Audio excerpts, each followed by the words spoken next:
So today we're going to be using the point of view guide, and you should have printed off of Blackboard two forms to use with this book for point of view guide. One has sticky notes on it, and those are some stopping points that we'll be making.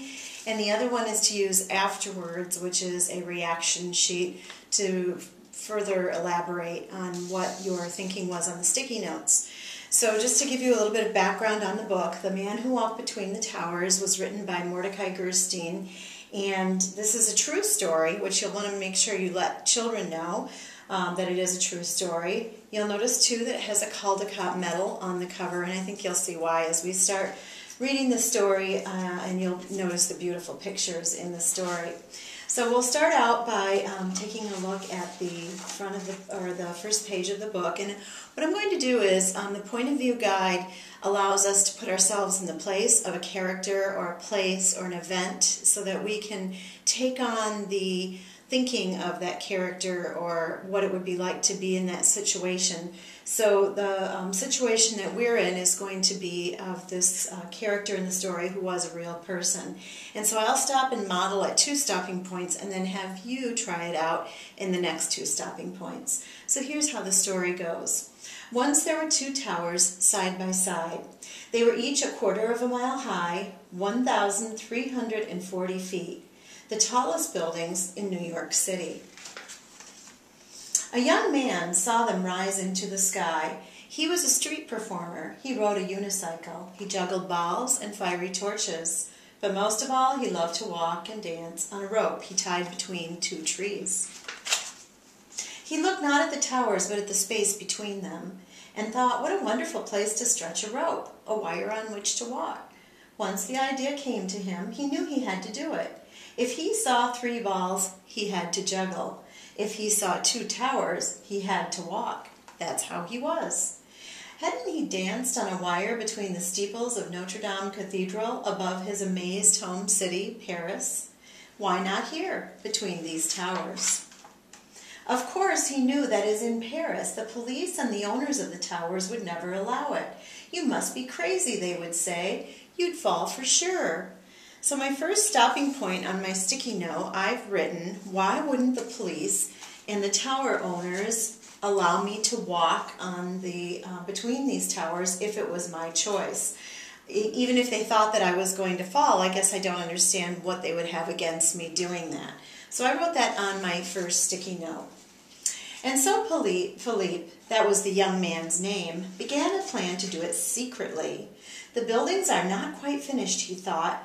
Maybe if I dressed as a construction worker. Early on an August evening, he and a friend entered the South Tower. They got a 440-pound reel of cable and other equipment into the elevator, took it to the unfinished top 10 floors, and waited till nightfall when everyone had gone. Then they carried everything up 180 stairs to the roof. At midnight, on the other tower's roof, 2 more friends tied a thin, strong line to an arrow and shot it across to Philippe, 140 feet away. It missed and landed on a ledge 15 feet below the roof. Bad luck, thought Philippe. He crawled down to the ledge over the sparkling city and got the arrow. To its line, he tied a stronger line, which his friends pulled back to their tower. To his end of the stronger line, Philippe tied the cable on which he would walk. It was 5/8 of an inch thick. His friends pulled the cable over to their tower, but it was so heavy that it slipped from Philippe's grip. The cable's middle plummeted toward the street, pulling the friends on the other tower to the very edge. Philippe, just in time, secured his end. It took 3 hours to pull the cable back up. Frantically, as the stars faded, they tightened it between the towers. It was past dawn before they were ready. Philippe put on his black shirt and tights. He picked up his 28-foot balancing pole. All his life he had worked to be here to do this. As the rising sun lit up the towers, out he stepped onto the wire. And here's where you'll see the neat perspective that Mordecai Gerstein provided with this particular scene. Out to the very middle he walked, as if he were walking on the air itself. Many winds whirled up from between the towers, and he swayed with them. He could feel the towers breathing. He was not afraid. He felt alone and happy and absolutely free. And my next stopping point, I put that, I wonder why I have never been afraid to be up so high. When I think about myself walking on this wire, why do I never worry about falling? So that's my second stopping point. Now I'm going to stop 2 more times, and this time I want you to write on stopping point number 3 and stopping point number 4 when I stop what your thinking is as Philippe Petit. A woman coming from the subway might have been the first to see him. Look, someone walking on a wire between the towers. Everyone stopped and looked up. They gasped and stared. It was astonishing. It was terrifying and beautiful. A quarter of a mile up in the sky, someone was dancing. Police saw it too. Officers rushed to the roofs of the towers. "You're under arrest," they shouted through bullhorns. Philippe turned and walked the other way. Who would come and get him? For almost an hour, back and forth, he walked, danced, ran, and knelt in a salute upon the wire. That is stopping point 3. So you can stop the video and record what you're thinking right now as Philippe Petit. He even lay down to rest. The city and harbor spread beneath him. The sky surrounded him. Seagulls flew under and over. As long as he stayed on the wire, he was free. When he felt completely satisfied, he walked back to the roof and held out his wrists for the handcuffs. They brought him to court. The judge sentenced him to perform in the park for the children of the city. So here is stopping point number 4. So turn the video off, and on the sticky note, record your thinking as Philippe Petit.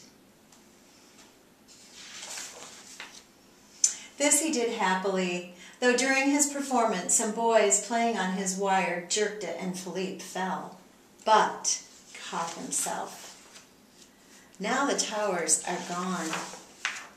But in memory, as if imprinted on the sky, the towers are still there.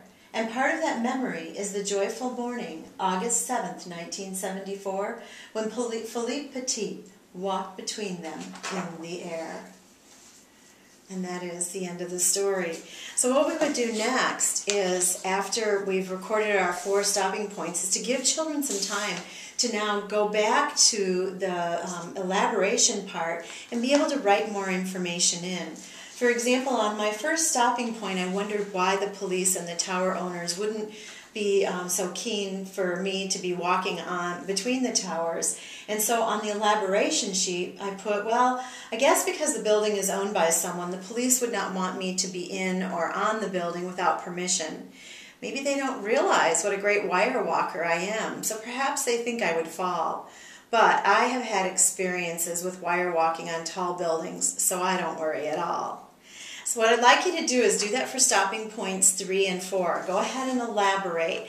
After you're done with that, I want you to think of the question that's at the bottom of the first sheet, which says, as Philippe Petit, is there anything you would change of your historical walk between the towers? And see what your thinking is on that. With children, we'd want to give them time to collaborate together, discuss their thoughts together, so that they are getting some ideas from their peers on some other perspectives of Philippe Petit.